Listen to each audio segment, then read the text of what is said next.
When I was young, I viewed prayer as a way of pleading with God to give me things that I felt I needed, like courage, or for a certain unpleasant circumstance to leave me, like for bullies to leave me alone.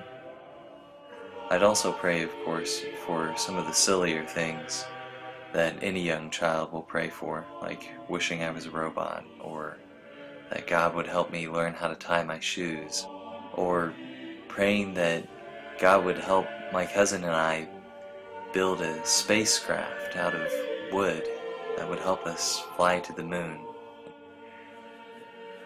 Sooner or later, though, every Christian learns that intercessory prayer doesn't always work. For example, often you'll pray for something to happen and it won't happen. Sometimes it happens later, sometimes it happens way later, and sometimes it never happens at all. Often, in my own life, I found that the likeliness of a prayer request coming true seemed to be directly proportional to the likeliness of it happening without me praying. To adjust for this, as I got older, I started to ask for things I was more likely to get. For example, instead of asking for God to make me a robot, give me superpowers, or send me to the moon, I'd ask for God's help on homework, help on dealing with a certain emotion, help for a friend in difficult circumstances. These are all things that I realized were likely to happen anyway, but I thought asking God for help might tip the odds in my favor. And I also feared sometimes that if I didn't ask for them, that God wouldn't let them happen, despite the fact that they seemed likely.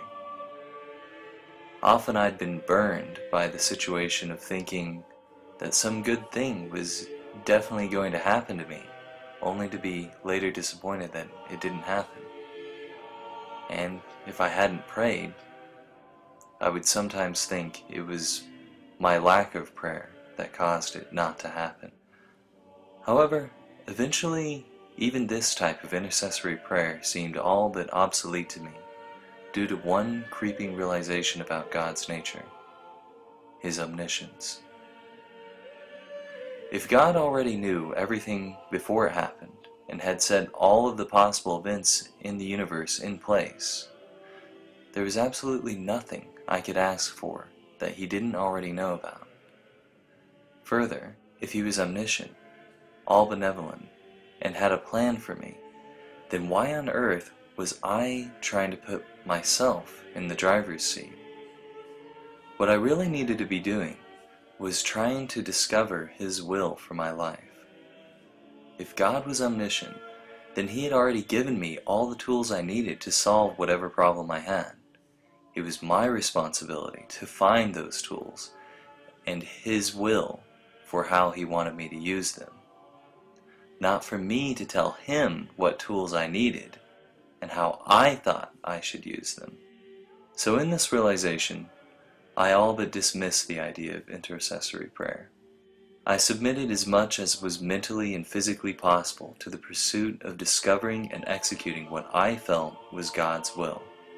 Prayer's sole purpose for me became discovering what God's will was and connecting with God personally and emotionally as a divine Father and friend.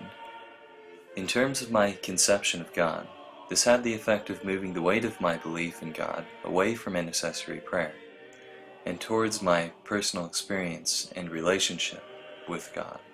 One thing I want you to notice is that this entire transformation happened completely within my Christian worldview. This is an important point because it highlights how my eventual transformation to atheism took years, and that during much of the time that it was happening, I wasn't even aware it was happening. From my perspective, I was just building up knowledge, following the truth, and learning about the world as any good student or effective servant of God should. I never thought that anything I was learning or thinking would eventually lead to me doubting the existence of God. As an atheist, I later discovered an in-depth study on intercessory prayer, involving 1,800 patients undergoing heart surgery. The study found no positive effect on the patients who had been prayed for. Even as an atheist, the results surprised me. Despite my own personal resolution as a Christian to use prayer solely for finding God's will, I did suspect that intercessory prayer had a positive effect, at least psychologically, just to know someone was praying for you, regardless of whether their prayers actually had some kind of metaphysical power. Surprisingly, the study found that people who knew they were being prayed for actually had more complications after surgery than those who didn't. Before I came to my realizations about God's omniscience, I was persuaded by an argument for the validity of prayer in the form of how God answers prayer.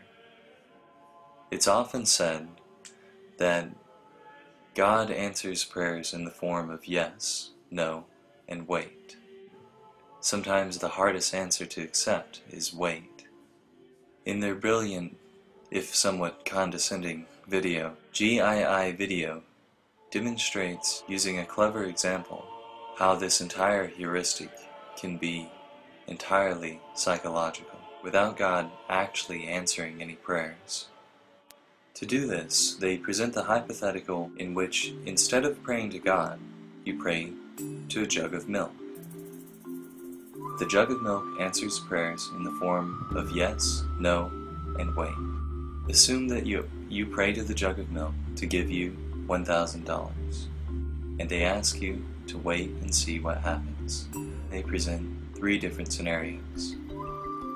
In the first scenario, out of the blue, you get a check for $1,100 from the IRS, and they say, "See, the jug of milk answered your prayer." In the second scenario, 7 weeks later, out of the blue, you get a cost of living raise, and it happens to increase your salary by $1,200. And they say, "See, the jug of milk answered your prayer. You just had to wait." In the third scenario, nothing happens for 6 months. And if you ask them why, they say, "We have to trust that the jug of milk knows best. Let's be patient."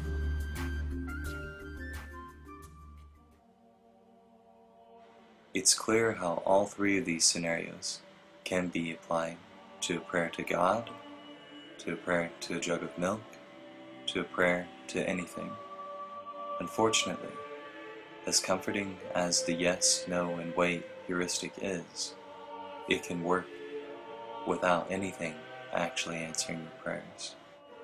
But I want to re-emphasize that it was my own respect for God's sovereignty over my life that caused me, personally, to abandon the practice of intercessory prayer.